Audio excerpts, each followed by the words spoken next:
I just thought I'd do a very quick video update of progress with the garden room that I built back in the spring, summer of 2020, so about maybe 18 months ago. Someone commented that they'd like to see a bit of an update just to see how the building, the structure has sort of weathered over the last 18 months. We've just had a number of storms pass through here, Eunice, and then last night Storm Franklin, routinely getting in winter time now sort of 60-70 mile an hour gale force winds whipping across the country. But as it stands, it's looking pretty good. But I'll show you around and let you see a little bit more detail of how we've got on with it.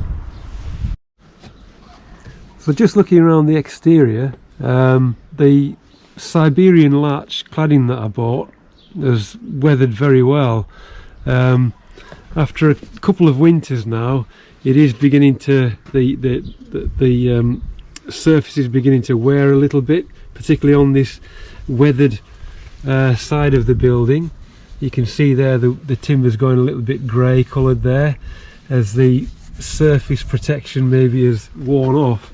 I did use this stuff here, Osmo UV protection oil, and I've got a spare tin of it there which I'll use in the summertime when things dry out a little bit. I'll give it a wash over and dry it off and give it another couple of coats just to make sure that the the building kind of remains this honey colour. I prefer that rather than the grey colour. So around the front, I originally planned to have plastic UPVC doors and window frames, but in the end I had to make my own windows, and I got a local joiner to make these oak double doors.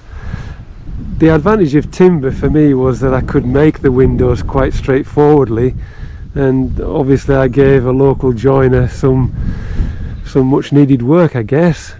But the drawback of timber is that it does take in water and it does need a little bit of maintenance. So as you can see down there, after a couple of winters there's a little bit of damage to the joint there, but nothing too significant. And I've noticed that the doors do bind a little bit, just a tiny bit at their worst.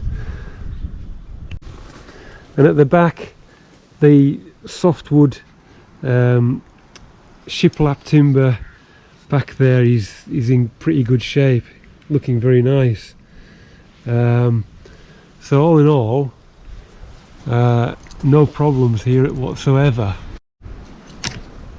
Up to now the roof has been very solid, no sign of any water ingress, but some of the details on the corner there, these little plastic caps, they split right along that front edge there, and I've had to get some replacements. I think it could be the movement between this panel and this side is split all the way down the front, so I've replaced them. But other than that, the roof is in very good shape. So I can try and get up here. No sign of any damage. So on the inside, this is how we've kind of decked it out.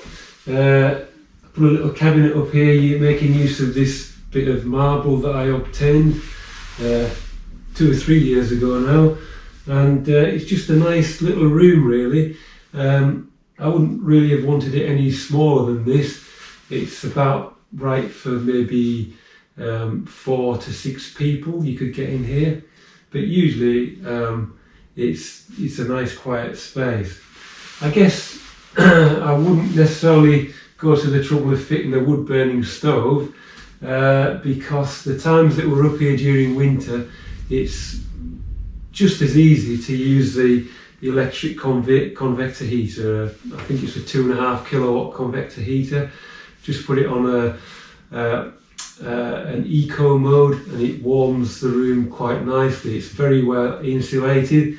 So on the whole, the wood burning stove, if I didn't have the wood burning stove already, I would certainly not have gone to the trouble of fitting it. These little windows at the front have been quite successful. Just simple double glazed units. They don't open.